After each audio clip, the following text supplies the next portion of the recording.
pretty mean diarrhea today, so I'll be back in a second. We love you, Chris! Thank you. Don't tell him that. Oh! It goes straight to his head.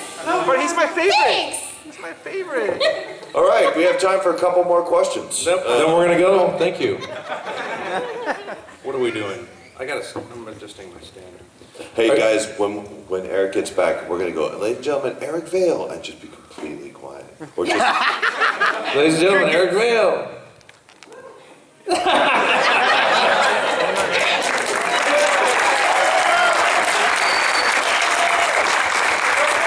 Candy cat. Sorry, I was wrestling with a dragon. That refers to as catheter. summoning the internal dragon. The internal. Actually, it was my external dragon, but whatever. You're Mr. Popo? No! What? Uh-oh. Anyway. I'm Sean Shovel. I play Are you Goku. jealous, Monica? This is Chris Evan. He plays the Vegeta. I play Vegeta. Which is how auto text-to-speech, speech-to-text, I'll be talking about Goku and Vegeta to Chris, and it'll say Goku, Geo space, COO, and the Vegeta. The Vegeta. And I said, that's their sitcom. Goku and Vegeta!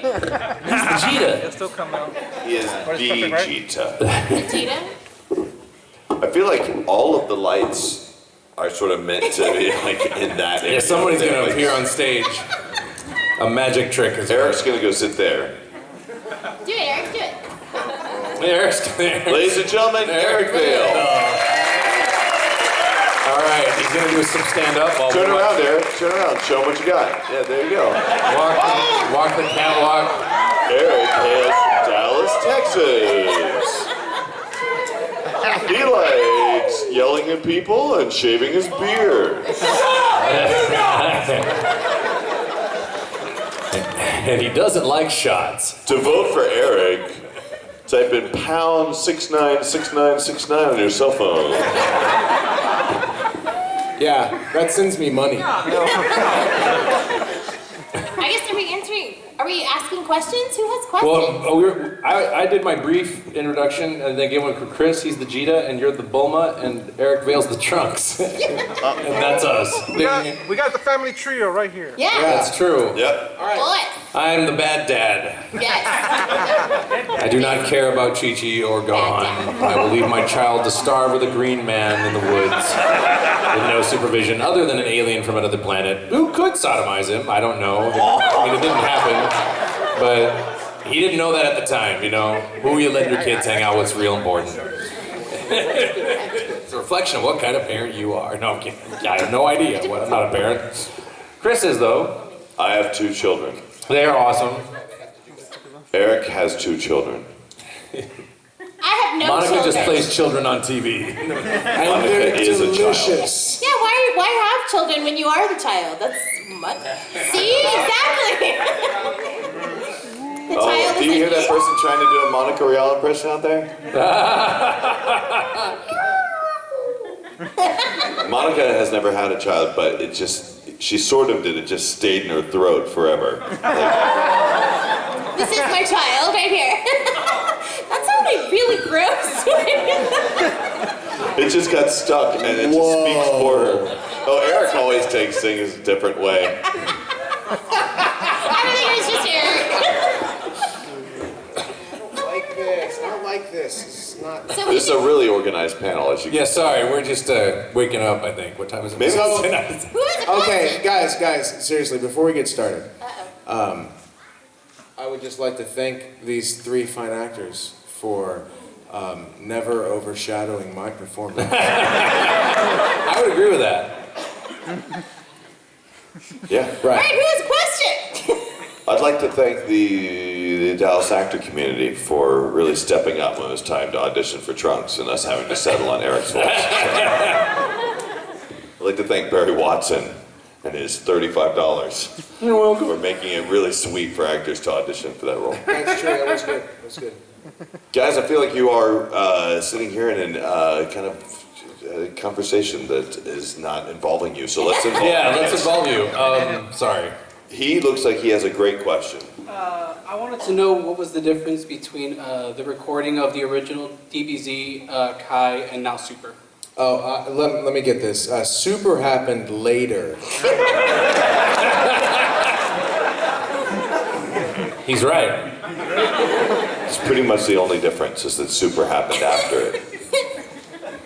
Actually, Yes. it's the difference between recording back in the old day and recording now is like the difference between like the iPhone you have now and like a bedpan that your grandmother owned. Like that, it was really bad back then. It was Like, the tape. We recorded the tape. Yeah. Sort of. Well, sort of. We were sort of recording, but- slaving this giant tape deck, and it was a very slow process. In fact, such a slow process that sometimes when you press play and record, and you wouldn't want to stop it because sometimes the computer would take so long to reset that it was easier just to go, Eric, just read the line 4 more times, and let's hope that it works. We did that. Yeah.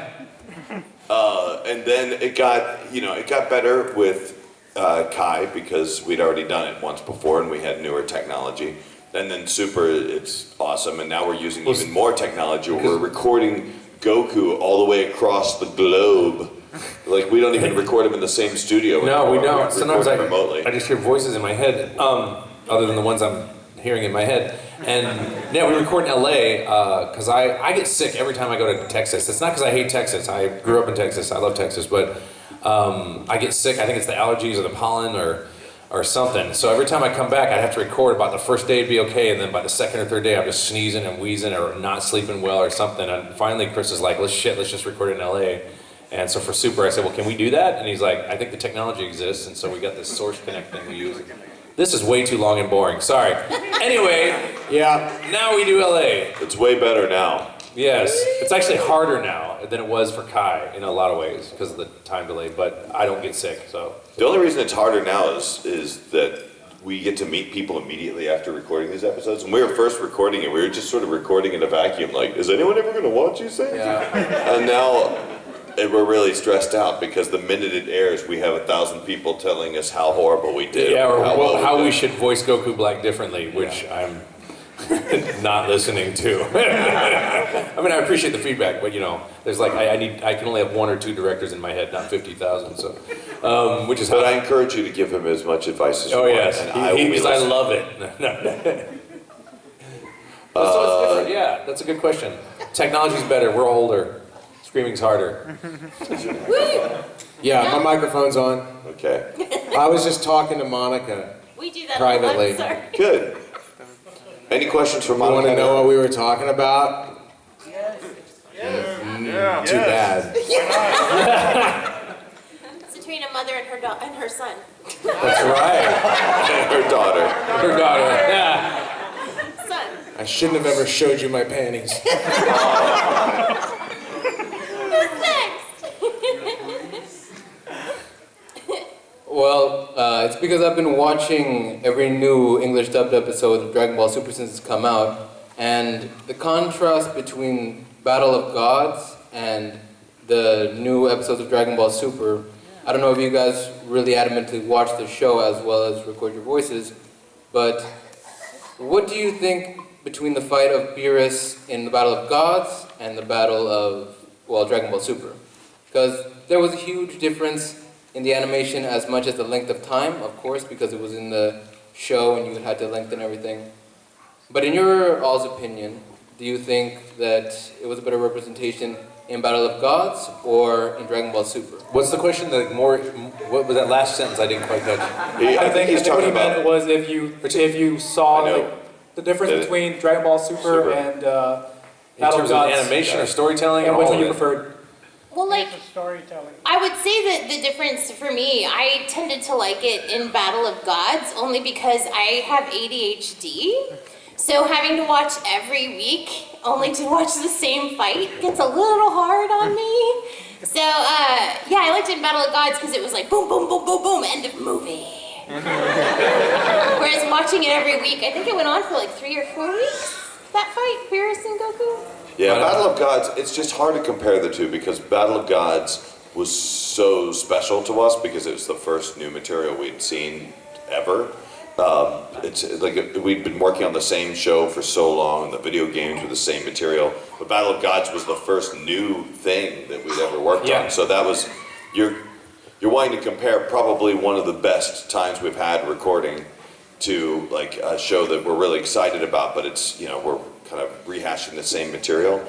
I think that Super does a really good job of explaining some stuff and telling some things in different ways that the movies didn't. And I'm happy that they both exist and they can both exist in the same space. You also have to know that I believe they're two different animation studios. Yeah, there's a different studio completely for the movies than for the series. But I do like some of the ways they're telling, like some of the new characters they're introducing super slowly. I thought that I think some of the dialogue between Goku and Beerus made a lot more sense in Super than it did in the movie. The movie was sort of anticlimactic, but this seems to actually go somewhere, if you know what I mean. I'm sorry if I'm boring you, Eric. Yeah, sorry. We had to do this panel, so just show up. No. I'm here. There. I tried to be as late as I could. First off, I want to thank you guys for coming. Sean, you just said that you don't like coming to Texas, so thanks for coming. We appreciate it. Oh, yeah. I kind of wanted to ask you guys, because you guys play characters that have impacted all of our lives, especially us in our 20s and 30s. We grew up watching Dragon Ball Z, and now we watch Dragon Ball Super. Can you talk to us or tell us the process of how it all happened? For the first show? Yes, how you guys got drafted, or not drafted, but you guys got hired, you know. It was like being drafted. How it all happened, because little did you guys know that you would impact all of us, not only here in Texas, but all over the world. Yeah, you know, if you compare it to rock bands and stuff like that, sometimes there's rock bands that have like, you know, wide, broad appeal, and then you have the ones that have a niche following, and then there's those few that have like the crazy hardcore fans and the wide appeal, and Dragon Ball to me started out as kind of like this a good sized niche fan that has just exploded to everything and references of over 9,000, and you know, it's kind of permeated pop culture everywhere. We're having a panel right now. You can't come to the phone. Repeat after me. I can't come. No, I'm teasing. I can't come to the phone right now. No, I'm teasing. Just hand the phone to Sean. Goku's talking. Goku's talking? No. And the surreal part for us, I think, is just like, you know, when you compare it to other shows, like with the exception of, say, The Simpsons or something that has been long-running, just crazy long-running, it's one of the few shows where it's like, you have one generation, you grew up as a child, now we're doing another series, so 15 years from now, there's going to be another group of kids on Super. You know, it's this huge wave that just keeps expanding that we don't seem to have much control over other than just showing up and doing our parts, you know, and crossing our fingers, I think. But it all, I mean, originally I guess a lot of where it started is there was this tiny company in a tiny town called like North Richland Hills. They were in this stupid bank building, and it was like a group of maybe 8 people or something like that. They were working on this little show. Did you ever notice it was really cold in the Frost Bank? Just pointing that out. It was never cold in the booth inside the Frost Bank. So yeah, I knew this girl in college. I played in a band with her husband. Her name is Carly, and she worked for this company that had like 8 people on. Her job was to draw out the naughty parts from Dragon Ball Z so that it could run on early morning like public television. It's like regular broadcast television at like 5 o'clock in the morning. I used to joke with her all the time, like I want to see all the edits that you make. So one time she came to me and she said, "Hey, we're having auditions for this Japanese show called Dragon Ball. Do you want to come up and do it?" And I'd never heard of it. There was really no internet where you could look anything up. So I was like, sure, I guess so. I do voices or whatever. So I audition, I get the part of Yamcha, and then a month later they say, we want to try and cast and direct this series here in Texas. Will you help us do that? And I said, I mean, I guess so, sure. I mean, I don't know. I guess it'll be fun. They're like, we'll give you $20,000 a year. And I said, well, now you're talking. I can afford to live in a house with 5 other people now. So I took the job and immediately started trying to cast the show. And it was a crazy time casting it because Funimation had no money back then at all. They did not have any money to pay anybody really. So we couldn't get traditional actors to even audition for it for the most part. The agency said, no, we're not going to work on it. So I had to really aggressively seek out people by putting ads in the paper, going to different colleges and putting up flyers on the college like bulletin boards. I put it in this entertainment column of an entertainment paper. It said, National Cartoon seeks voice actors. And that's where we had this giant cattle call, and that's where we found most of the early cast members, including Sean. Yeah. And everyone came in and auditioned, and it was a lot of people that came in and auditioned. And Sean actually got, like, he was hoping he'd get the part of Captain Ginyu, because when I called him, I go, "Hey man, congratulations, you got the part of Goku." And he goes, "Oh, really, man? I thought my Captain Ginyu audition was awesome." And I go, "You're gonna like this part, bro. This is a pretty good part." It's exactly what he said. He's been fucking with me for 18 years. Like, it doesn't end. It's not that hard. Yeah, no, it's Sean not. just walks Because as right Barry in. Watson said, "I didn't cast you because you play Goku, because you are Goku." And I first took it as a compliment, and now I realize what he meant. He was basically saying, "Because you're an idiot." Barry Watson was my boss and the producer, and they were the ones who sort of set. It was Funimation, and that producer sort of set the tone for Dragon Ball back then. That's where like all the like weird grunting came from. That's where a lot of the a lot of things Well, came even from. the artistic interpretation of Goku's character, for example, being this Messiah-like character, whereas Akira Toriyama's gone on record to state that he thinks that what's an interesting character is a character who doesn't give a shit, and all he cares about is fighting the strongest, and if people get saved as a result of that, that's interesting, which is different than how the Funimation had written the early scripts. They were trying to make him more like a traditional archetypal show where there's a hero who's all good, there's bad people that are all bad, he wants to save the universe. Et cetera, et cetera. And so as I've grown and learned the character, it's like, wow, he is not as nice a guy as you might think he is. He's not an asshole. He's just kind of, all he cares about is fighting. He wants to fight the strongest. And so I showed up to work the first week, and I didn't realize I was playing the lead character for about 2 weeks working on the show. Then Chris finally, "By the way, you're playing the main character of the show. You realize it?" And I'm like, "What?" I did not get it at the time. I was just too focused on making every fight reaction different, which was a completely stupid idea. And Eric kind of came in later because Yeah. Trunks, of course, joined the cast a little bit later in the process.